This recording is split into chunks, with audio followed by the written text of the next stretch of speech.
కంటి చూపు లేనివాడు కాదు అంధుడు. చేసిన తప్పులను తెలుసుకోలేనివాడే నిజమైన అంధుడు. అదృష్టం కోసం ఎదురు చూడడం కష్టం. అవకాశం సృష్టించుకోవడం సులభం. అందర్నీ నమ్మడం, ఎవరినీ నమ్మకపోవడం రెండూ ప్రమాదకరమే. అడవిలో తిరిగే పులిని నమ్మొచ్చు. నీటిలో ఈదే ముసలిని నమ్మొచ్చు. అస్తమానం నటిస్తూ నమ్మించాలని చూసే వాళ్ళ నీడని కూడా నమ్మకూడదు. ఏదో ఒకరోజు తెగిపోతుందని తెలిసి కూడా తెంచుకోలేనంతగా బంధాలను పెంచుకోవడమే మనిషికి ఉండే పెద్ద బలహీనత. ఈ క్షణం మళ్ళీ రాదు అనే వాస్తవాన్ని మీరు గ్రహించినప్పుడు జీవితం మరింత అర్థవంతంగా మారుతుంది. కాలం కలిసి రాకపోతే అవసరం లేని విషయాలకు కూడా మనం మాట పడాల్సి వస్తుంది. ఈ రోజుల్లో మాట కన్నా మౌనమే మేలు. ప్రతి మనిషి బయటకు కనబడని ఒక బరువును మోస్తూ ఉంటాడు. ఆ భారం పేరే జ్ఞాపకం. చెడ్డవాడు కౌగిలించుకోగానే మంచివాడు కాదు. అలాగే మంచివాడు కోప్పడగానే చెడ్డవాడు కాదు. మంచి అనేది మంచి మనసు నుండే తప్ప మంచి నటనతో రాదు. బ్రతుకులో తృప్తి కావాలి అనుకుంటే బ్రతకడంలో తృప్తి వెతుక్కోవాలి. అంతేకాని ఎంతసేపు పక్కవాడి గురించి ఆలోచిస్తే ఎప్పటికీ తృప్తిగా బ్రతకలేవు. మీకు ఇవ్వడానికి వారి దగ్గర ఏమీ లేదని ఎవరినీ వదిలేయద్దు.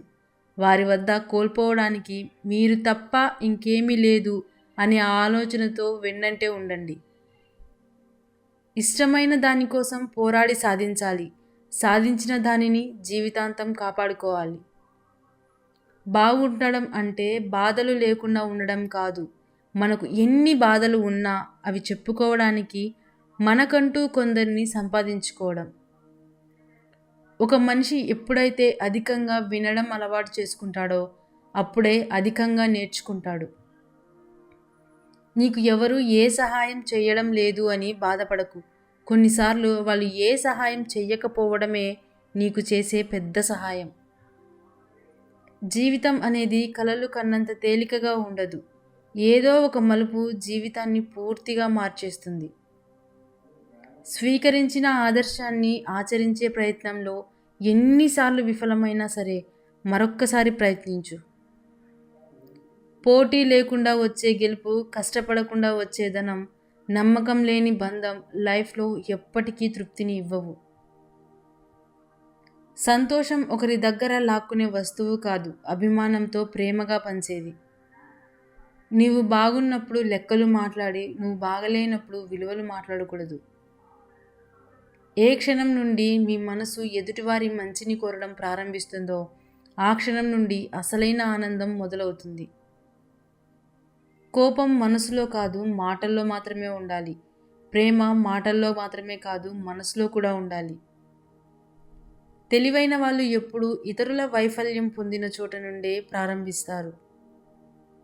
భార్య దృష్టిలో భర్త ఎప్పుడు ఒక మెట్టు పైనే ఉండాలి. అలాగే భర్త దృష్టిలో భార్య కూడా ఒక మెట్టు పైనే ఉండాలి. అలా భార్యాభర్తలిద్దరూ ఒకరికొకరు వాళ్ళ స్థాయిని పెంచుకుంటూ ఆనందంగా ఉండాలి. మనీ సంపాదించడం అనేది తెలివితో చేసే పని, కానీ మనుషులను సంపాదించడం అనేది మనసుతో చేసే పని.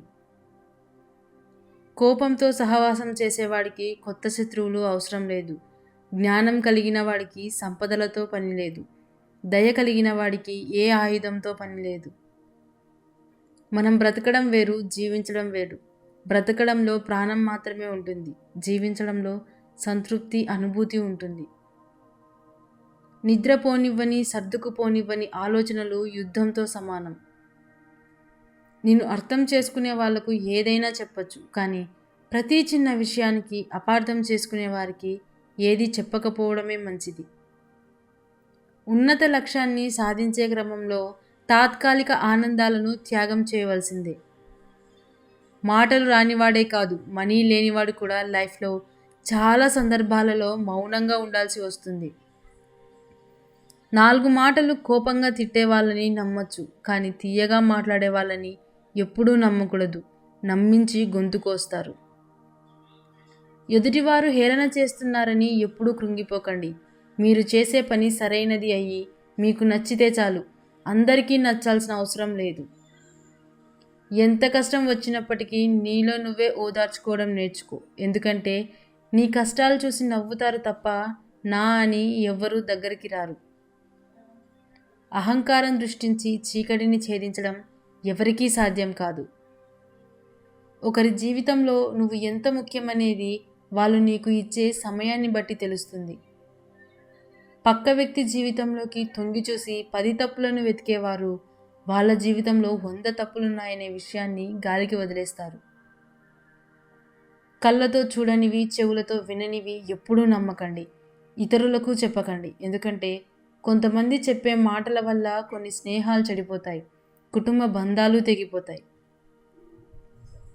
ఆత్మాభిమానం ఉన్నవారు ఆకలినైనా భరించగలరు, కానీ అవమానాన్ని మాత్రం భరించలేరు. దృఢమైన వ్యక్తిత్వం కలవారు దిక్కుదోచని పరిస్థితుల్లో కూడా తన జీవితం మీద బలమైన దృష్టిని నిలుపుకొని కష్టాలు అధిగమిస్తారు.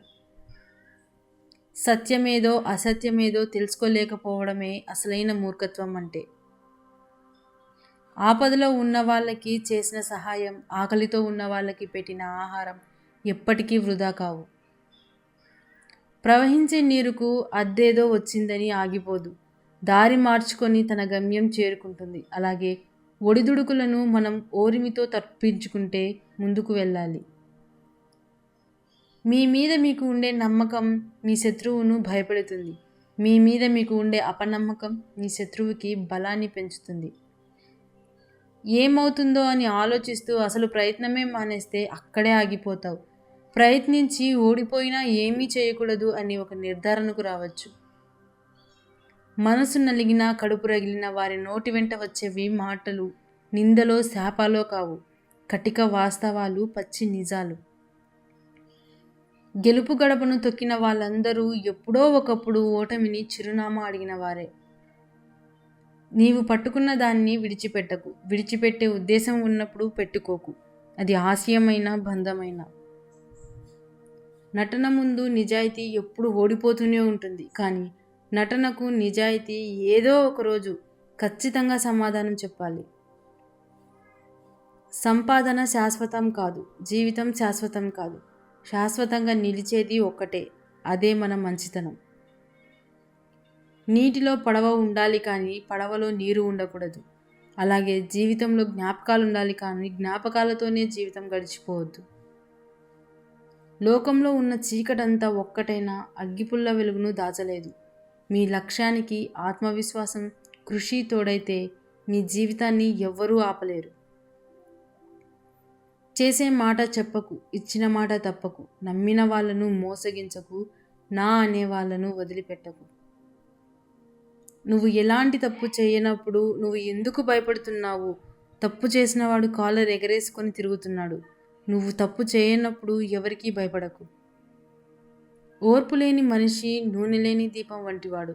దీపం వెలగడానికి నూనె ఎంత అవసరమో, మనిషి ఎదుగుదలకు ఓర్పు అంతే అవసరం. ఒక వ్యక్తి ఉన్నతమైన స్థితిలో ఉన్నాడంటే అతడు ఎన్నో కఠినమైన పరీక్షల్ని ఎదుర్కొని నిలిచాడని అర్థం. సమయం, సందర్భాన్ని బట్టి తన బలాన్ని ఉపయోగించుకునేవాడు వీరుడు. అనవసరమైన వాళ్ళ దగ్గర తన బలాన్ని ప్రదర్శించాలనుకునేవాడు మూర్ఖుడు. ఓటమనేది మనం అనుకున్నది సాధించే మార్గంలో వచ్చే ఓ అడ్డంకి మాత్రమే. అదే ఆ మార్గానికి చివర కాదు. దాన్ని దాటుకొని కాస్త ముందుకు వెళ్తే గెలుపు మన సొంతమవుతుంది. మన మాటకే విలువ ఇవ్వాలి, వారు జీవితంలో మనకు గొప్ప స్థానాన్ని ఇస్తారు అని అనుకోవడం మూర్ఖత్వం. సహాయం చిన్నదా పెద్దదా అని ఎప్పుడూ ఆలోచించవద్దు. ఒక్కోసారి చిన్న సహాయం కూడా ప్రాణాలను కాపాడే పెద్ద ఆధారం అవుతుంది. మన క్యారెక్టర్ గురించి ఒకరు వేలెత్తి చూపిస్తున్నారంటే వారికి నచ్చినట్టు మనం ఉండట్లేదు అని అర్థం. అంతేకాని మన క్యారెక్టర్ బ్యాడ్ అని కాదు. వేలెత్తి చూపే వాళ్ళందరూ నీతిమంతులు కాదు.